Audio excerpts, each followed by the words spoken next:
Are there changes I should make when using ChatGPT when it comes to creating website or SEO content? So I think this was kind of in reference to, is there things that they should look out for, pitfalls or stuff? I know you had mentioned like the AI hallucinations and different things like that. What are some things to think about when utilizing ChatGPT when you're putting that stuff into your website or SEO content? First, I want to say, if you're going to use a ChatGPT type of platform, I would use Bard, which is Google's version of ChatGPT, B-A-R-D. We could probably even link it up in the comments. Bard is very similar to ChatGPT, that you can ask it questions and it will actually generate answers, generate content the same way ChatGPT is. The first thing I'm going to say is you should not be using any of these platforms to just copy and paste content. Use them as a way to inspire you for different contents. Ask it to write a great headline for a post or for something that's on your website, but do not look at like just saying, okay, write an article about X and then just copying and pasting that entire thing. Couple reasons for that. One, artificial intelligence isn't completely accurate. It's not always perfect. So sometimes the information contained there, and I actually showed in my presentation how the information could be mostly accurate, but there could be some inaccuracies in it. So if you don't proofread it, you don't make sure it's all accurate, that could come up.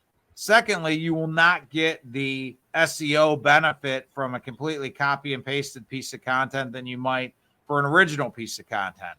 So what I like to say to people to do, if they have a question about how to write an article about something, whatever, put it into Bard and let it spit out some content. Then take that as a framework or inspiration to create a piece of content around that, but not copy and pasted, but use it for some good content. Use that on your website, and that's going to be considered an original piece of content. The other thing that we've noticed by playing around with these ChatGPT and Bard platforms is if you do copy and paste and drop it into a website and you actually look at the coding, there are actual markers on the back of the coding to show that it is generated from an AI platform. So Google does know that this content came from an AI platform and isn't original content.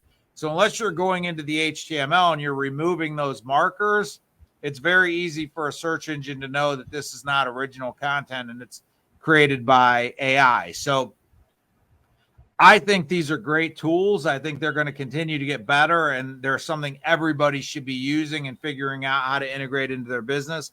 I do not think there's something that you should be using as a way to just shortcut the process and copy and paste. I think that you're going to be potentially having some things that are inaccurate, and secondly, you potentially aren't going to get the SEO benefit you're really doing the work to get in the first place. Yeah, I just loaded in both the Bard and ChatGPT links. So if anybody has heard about this but hasn't gone and played around with it, the links are there in our comments. If you're watching this after the fact, go to the iMagnet page and you can see them there.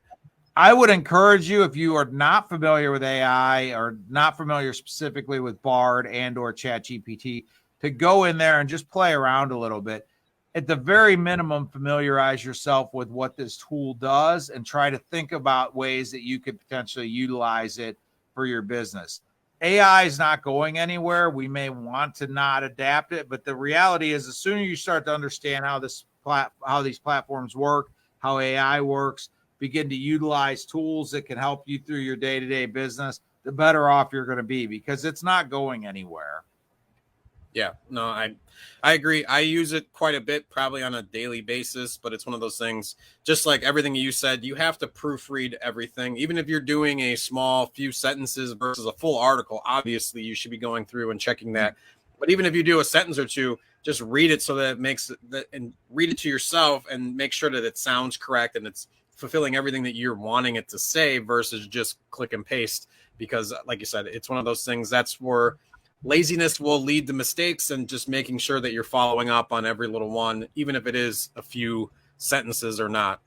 And you mentioned real quickly at the beginning of that question, AI hallucinations. If you're not familiar with what that term is, sometimes AI in compiling all the information to answer questions has what they call hallucination, and it will literally just create content that is out of context and it doesn't make any sense sometimes. So if you're not proofreading and looking at it, there's a chance that the content could have an AI hallucination, and really there'd be a paragraph, a sentence, something in your content that would not make any sense because it's one of these hallucinations, and it's part of AI getting smarter and smarter. But right now that's happening. If you ever want to just Google AI hallucinations, it'll give you probably more information than you actually want to know.